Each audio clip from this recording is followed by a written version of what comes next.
नमस्कार दोस्तों, मैं महेश गुप्ता, वास्तु कंसल्टेंट।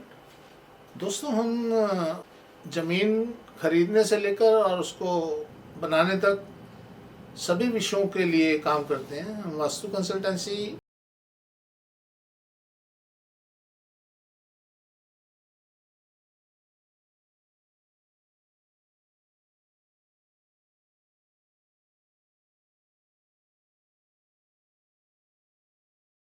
तो आज एक प्रश्न मेरे सामने बड़े टाइम से घूम रहा था और मैं बैठ नहीं पा रहा था। व्यस्तता के कारण मैं कोई वीडियो वगैरह बना नहीं पा रहा था। तो आज कुछ लोगों ने मुझे कुछ प्रेशर बनाया, तो मुझे एक वीडियो बनानी पड़ रही है। आज का हमारी वीडियो का विषय है शेरमुखी प्लॉट। सबसे पहले तो दोस्तों ये जान लें कि शेरमुखी प्लॉट होता क्या है। शेरमुखी प्लॉट जिधर का मुंह बड़ा हो, जिधर की आम बड़ी हो, भुजा, जब प्लॉट की जो भुजा बड़ी हो, उस भुजा के तरफ को, उस भुजा के साइड को शेरमुखी बोलते हैं। अब शेरमुखी का कंसर्न हमारे शास्त्रों के हिसाब से अगर चला जाए तो शेरमुखी और गोमुखी का कंसर्न दिशाओं से है। बिना दिशाओं के ये नगण्य है। पर आज हमारे समाज में वास्तुशास्त्री तक बिना दिशाओं के देखे वाले उसको शेरमुखी और गोमुखी की उपाधि दे देते हैं कि ये तो शेरमुखी है और ये गोमुखी है, परंतु ऐसा नहीं होता। हमारे अनुभव में मेरे को 40 साल हो गए, 42 साल हो गए इस पर प्रैक्टिस करते हुए। तो हमारे अनुभव में भी हमें देखने को मिला कि जो शेरमुखी प्लॉट होते हैं वो डिफरेंट होते हैं। वो उनका जो संबंध होता है सीधा सीधा दिशाओं से होता है। और अगर दिशाओं का विस्तार है तो वो शेरमुखी है, अगर दिशाओं का विस्तार कम है या कटाव है तो वो गोमुखी है। तो दोस्तों ऐसा तो सब कुछ देखने को मिलता है। परंतु आज समाज में बड़ी भ्रामक स्थितियां हैं कि जी जो रोड साइड के तरफ है वो शेरमुखी है और जो पीछे की तरफ अगर बड़ा हुआ है तो वो गोमुखी है। पर ऐसा नहीं होता। अगर गोमुखी प्लॉट आपका नॉर्थ ईस्ट में कटा गौमुखी है तो आप समझ लिए बर्बादी का एक कारण तो आपको ये मिल गया। वहां आपकी रहने से ही बर्बादी स्टार्ट हो जाएगी। ये कारण है। क्यों? क्योंकि आप होता क्या है, आप एक चौरस या आयताकार प्लॉट लेते हैं। जब वो लेते हैं तो उसके अंदर सभी जगह, जैसे अगर हम वास्तुशास्त्र की बात करें तो इसमें 45 देवताओं को 81 पदों के अंदर विभाजित किया गया है। जब हम बात करते हैं वो जो हम बात करते हैं देवताओं की, वो एक्चुअली कोई एनर्जीज है 45 तरीके की जो हमें वहाँ मिलती हैं। सुख दुख आप उसको ऐसे समझ लें। तो डिफरेंट विद्या और ज्ञान, ये वो सब डिफरेंट टाइप की एनर्जीज हैं जो हमें मिलती हैं। जब हमारा विस्तार होता है, किसी डायरेक्शन का विस्तार होता है, तो उस डायरेक्शन के अंदर जो एनर्जीज होती हैं तो उनके अंदर जो समझ लीजिए उनका जो गुण और अवगुण दोनों ही, गुण और अवगुण जो भी एनर्जीज वहां पे हैं उनके गुण और अवगुण दोनों बढ़ जाते हैं। और अगर वहां पे गोमुखी या कम होता है, उसका विस्तार नहीं होता और वो कम हो जाता है चौरस से, तो आप समझ लीजिए उसके गुण और अवगुण दोनों कम हो जाते हैं। तो सीधा सा संबंध हमारा दिशाओं से है। तो जब हमारा नॉर्थ ईस्ट के अंदर अगर नॉर्दर्न वॉल और ईस्टर्न वॉल बढ़ी हुई है, वो कोण बढ़ा हुआ है, कोण छोटा हो जाएगा परंतु वो आम भुजाएं बढ़ जाएंगी। अगर वो ऐसी स्थिति है, ऐसी आकृति बन रही है, तो उससे ज्यादा सुखी संपन्न प्लॉट नहीं है, कोई भूखंड नहीं है। भूखंड अपने आप में आप जैसा मर्जी बनाइए, उसके अंदर ये क्षमता है कि रंक को राजा बनाने की क्षमता वो रखता है। अब बात उठती है कि जी इसके अंदर कैसे किया जाए, क्या किया जाए। तो उसके अंदर भूखंड बनाने में अगर आपने जरा से भी कोताही बरती तो वह सारा जो उसके अंदर क्वालिटीज हैं, जो उसकी अच्छाइयां हैं, वो पूरी तरीके से समाप्त हो जाएंगी।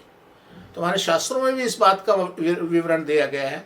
अब दो तरीके के लोग इसमें हैं, या तो उनको ज्ञान है या नहीं है। तो जिनको ज्ञान नहीं है वो बेतुकी बातें किसी भी तरीके की कर लेते हैं कि जी वो रोड साइड के ऊपर जो होता है वो ऐसा होता है, वैसा होता है। तो बड़ी सारी बातें सामने आती हैं। तो इसलिए सीधा सीधा सा संपर्क हमारा दिशाओं से होता है जब हम शेरमुखी और गौमुखी की बात करते हैं। और दूसरी तरफ एक और चीज सामने आई है, हमसे बड़ा क्वेश्चन पूछा जाता है कि जी आपका प्लॉट का कौन सी दिशा शुभ है, हमें कौन सा प्लॉट लेना चाहिए। तो दोस्तों, जो इस समय का इस काल के अंदर किसी सुनिश्चित और अच्छे भूखंड का मिलना बड़ा मुश्किल काम है।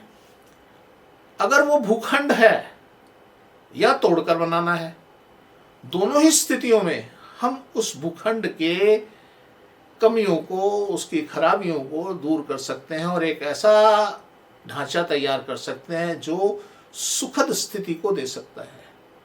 अगर हम सारांश में ये जाने कि शेरमुखी प्लॉट क्या होता है, कैसा होता है, तो बिना डायरेक्शन की गणना किए कोई शेरमुखी प्लॉट की गणना करता है, उसके बारे में अपना वक्तव्य देता है, तो उससे बड़ा मूर्खता का घोतक हो ही नहीं सकता। तो अनाड़ी आदमी कुछ भी बोल देगा, मूर्ख आदमी कुछ भी बोल देगा, हम उससे बहस या मुकाबला करने लायक नहीं है। दूसरी एक स्थिति आती है कि जी साउथ फेसिंग प्लॉट की हमसे पूछा गया कि जी कौन सी दिशा प्लॉट के लिए अच्छी रहती है। यस, हर आदमी कहेगा नॉर्थ ईस्ट। पर मेरा यह अनुभव रहा है कम से कम 70% नॉर्थ ईस्ट घर या प्लॉट बर्बाद हो गए, क्योंकि कम हम किसी एक चीज की वजह से, किसी एक स्थिति की वजह से उसका निष्कर्ष नहीं निकाल सकते कि वो अच्छा है या बुरा है। हमें सभी चीजों की गणना करनी पड़ेगी।